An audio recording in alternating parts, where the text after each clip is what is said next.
So over here you can see that I have ILovePDF Desktop App opened up.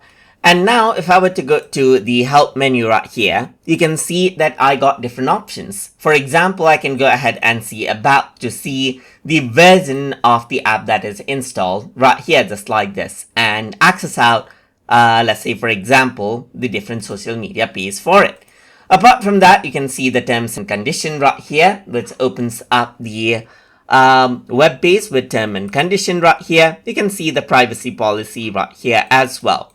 Apart from that, you can go ahead and see the release note right here. For example, there's different version of the application. So if you want to go ahead and see the improvements, the changes right here in each version, you can go ahead and then select it out right here.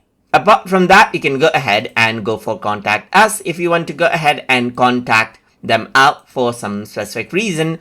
Or if you want to go ahead and check for updates, you can simply click on check for update, and you can see it says ILovePDF Desktop is up to date, and there are no other updates available. You can go ahead and then, let's say for example, update the software right here from here directly as well. So that is basically how you can go ahead and work around and access out the about options in desktop app in ILovePDF.